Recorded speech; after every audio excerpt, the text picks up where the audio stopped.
पड़ेगी, इन सब मांगों के लिए हमको एक कमेटी बनानी पड़ेगी। हर मांग हर किसी के सामने रखने का ठीक नहीं है। कुछ उसमें प्रदेश सरकार की है, कुछ केंद्र सरकार की है, और कुछ इक्का दुक्का ऐसी है जो मांग तो लिखती गई लेकिन सोच समझ के नहीं लिखी गई है। उसको भी सोच समझ के आगे बात को बढ़ाएं, नहीं तो जो मैंने इतनी देर पहले बात की है उसमें से वो चीजें आगे बढ़ जाती। हमको समाज की एकता के रूप में आगे बढ़ना है, देश के सिस्टम के हिसाब से बढ़ना, देश के कानून के हिसाब से बढ़ना, और अपने समाज की प्रगति हो इसलिए बढ़ना है। हमारे यहाँ शिक्षा पर्याप्त हो, शिक्षा लोगों को नौकरियां मिले। अब जो पिछले आज तक समाज के अंदर या देश के प्रदेशों के अंदर गड़बड़े हुई हैं, उनकी जो जिम्मेवार लोगों के खिलाफ कार्रवाई भी करनी है। आगे ये चीजें न हो सिर्फ इनको करना। एक मांग रखी गई है कि 1984 के दंगों में जो हमारे परिवारों को नुकसान पहुंचा, जिनकी हत्या हो गई, जो कुर्बान शहीद हो गए, उनके बच्चों को हरियाणा ने नौकरी दे दी है। हरियाणा ने उन सब बच्चों को नौकरी दी है।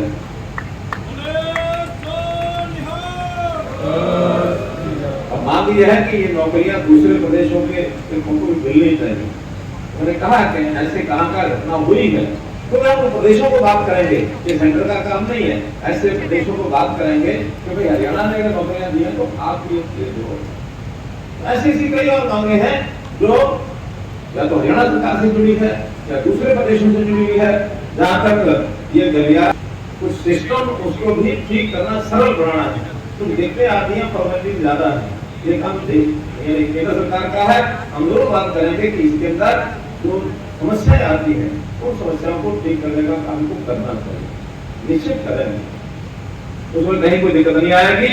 और जहां तक मुझे तो ये छुट्टी नहीं है, मुझे ध्यान में कि मैंने उसी समय डिक्लेयर कर दी कि 5 जनवरी का देश में अवकाश रहेगा। बता दो क्या करें।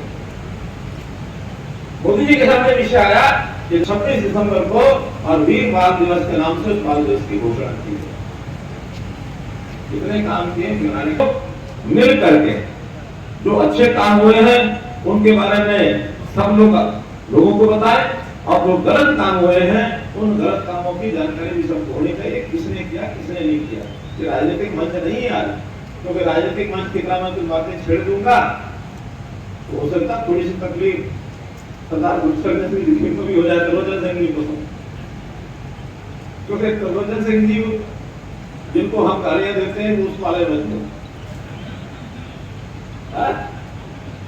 आज ये भी समझ करके विचार करने के बाद कि वहां जो हुआ गलत हुआ, इनकी मेरी लंबी बातचीत हुई, उनका मन तो नहीं मानता वहां, लेकिन क्या करें, उनका मन से ऊपर उठ जाओ और मन को बनाओ, ठीक रास्ते पर आ जाओ, आपका मन प्रसन्न होगा, आपको सुख मिलेगा। इन्होंने निर्णय किया कि ठीक है मैं आपके साथ मिलकर चलना चाहता हूँ, उनका आदर मेरे चलते हमारा हृदय खुला है, दिल खुला है। और वो डॉक्टर साहब की कहानी तो आपको पता ही है सारी, पता है ना सबको।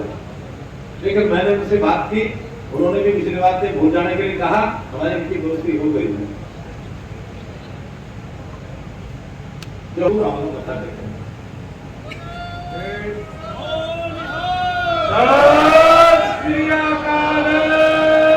क्यों मार गए पिता वारे आते लाल चारे वारे, वंदे तेरी शान बदले, ये गीत गाते गाते बड़े हुए।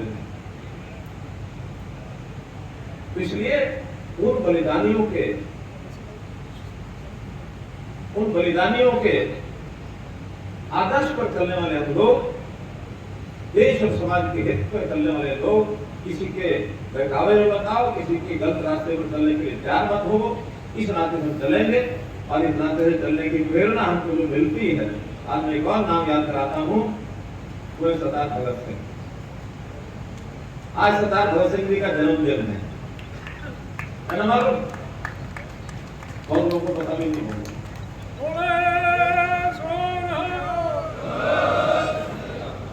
आज 28 सितंबर सन 1907 में उनका जन्म हुआ था और 23 मार्च 1931 को उनकी शहादत हुई थी। भगत सिंह, सुखदेव, राजगुरु तीनों की शहादत एक साथ हुई थी।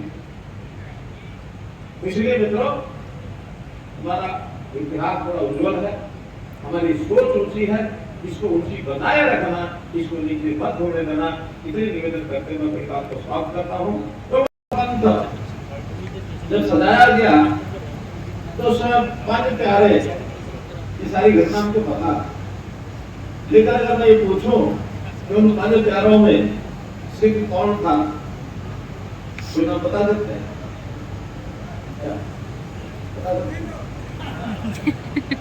कोई सिख था उसमें? बताओ मंजूर में।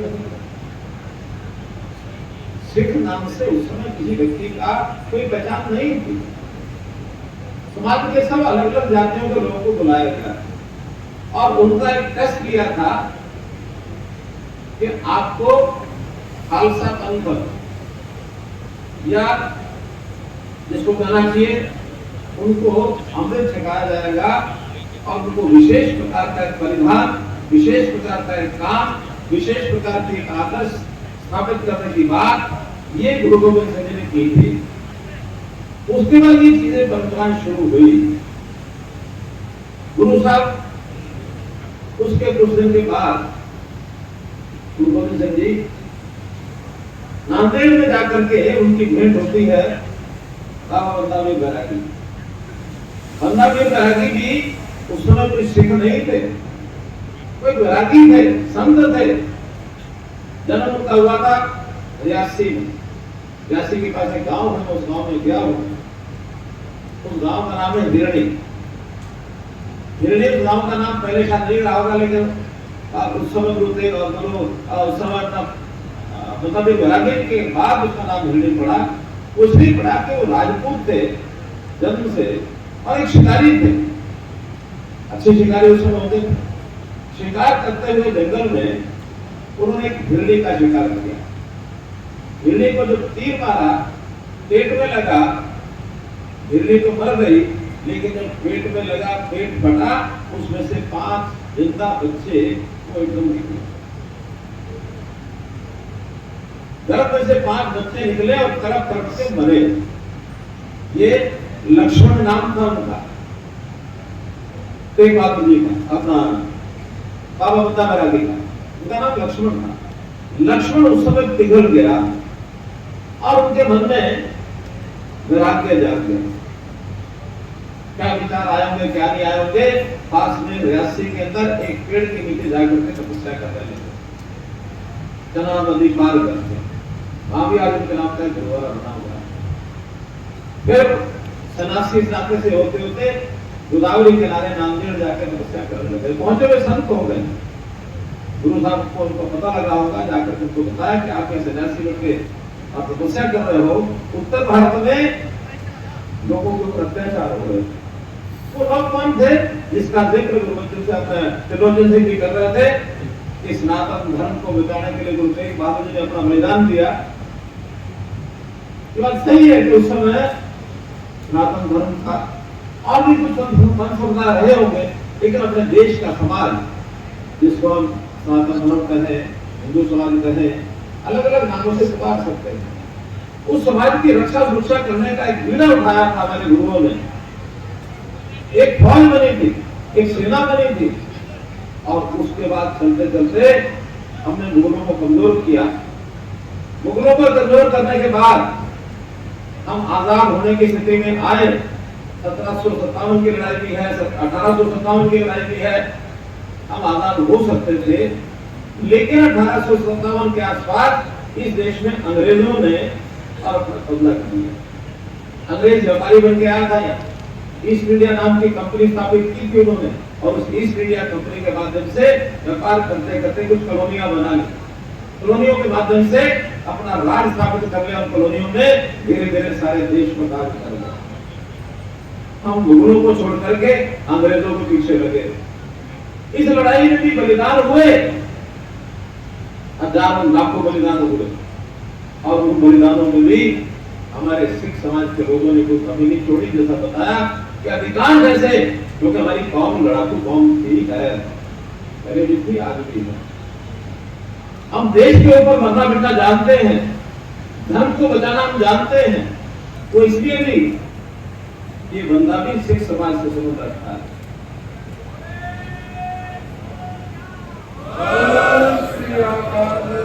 मैं उस पर हूँ गुरु तेग बहादुर जी के जो 750 सैनिक थे और जो मुगलों ने जिनका कत्ल किया।